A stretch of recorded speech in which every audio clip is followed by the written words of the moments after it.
Shut him down. You're not shutting me down, Kang. I'm here to stay. I underestimated you.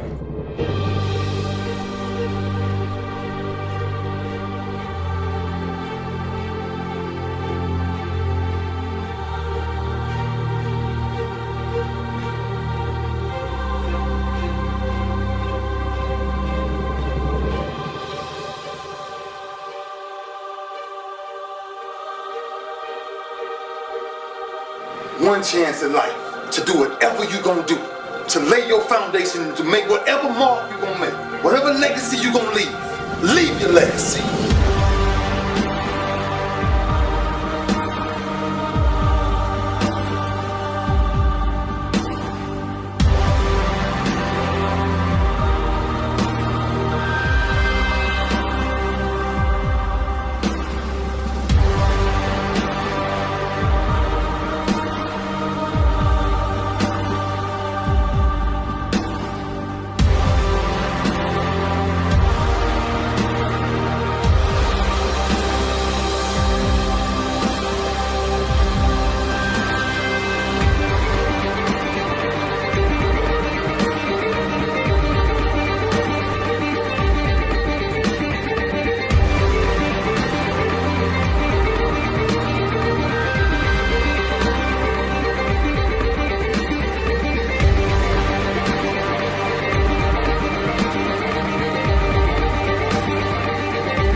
People do not understand that the Old Testament is written in code.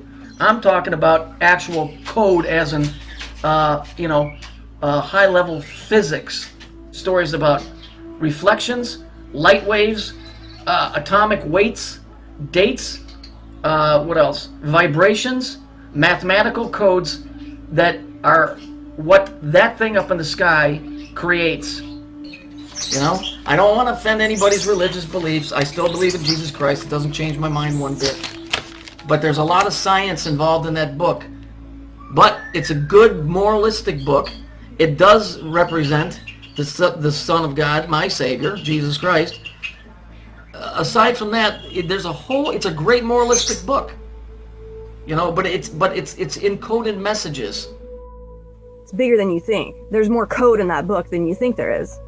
It's all showing you something very real, very hardcore, very serious about the way everything works as a whole.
So, you know, people that are just tuning in are saying, I don't know, this seems a little out there. Well, it would be if you're coming into advanced trigonometry from 6th grade, it wouldn't make any sense to you.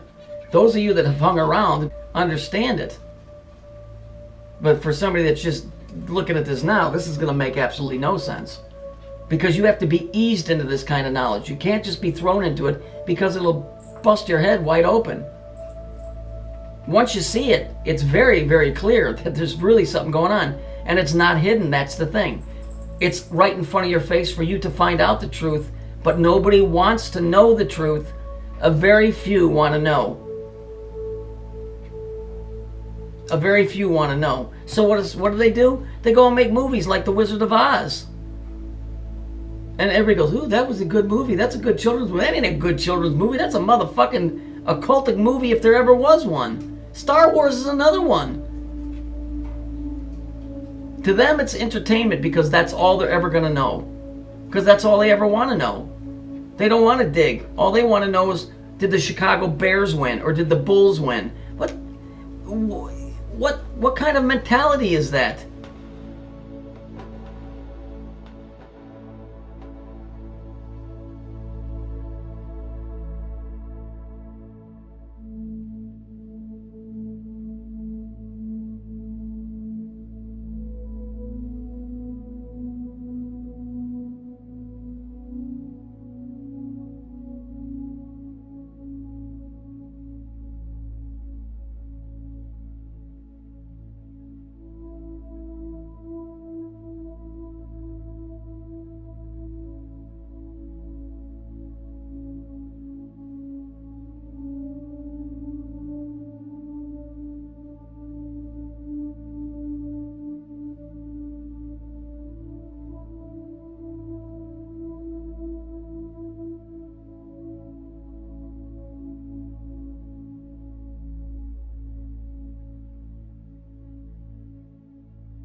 If you really want to know about something and you study the origin of it, you get to the bottom of it, get to the roots. You start seeing things that you didn't recognize before. Like, oh wow, this is kind of deep, son. This is some other shit. It's not what you thought it was.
They were called the Phoenicians, and by the time they founded Carthage, they had already made their mark on world history. It's no accident, for instance, that words like phone and phonetics sound a lot like the word Phoenician. That's because the Phoenicians were one of the first to develop the spoken word into an actual written language. In fact, they were among the first to form sounds into written characters, creating an alphabet. Remnants of the Phoenician alphabet have survived even today in the language of one of the smallest countries in the world, the island of Malta. Not a bad shelf life for a language over 3,000 years old. But just who were these Phoenicians?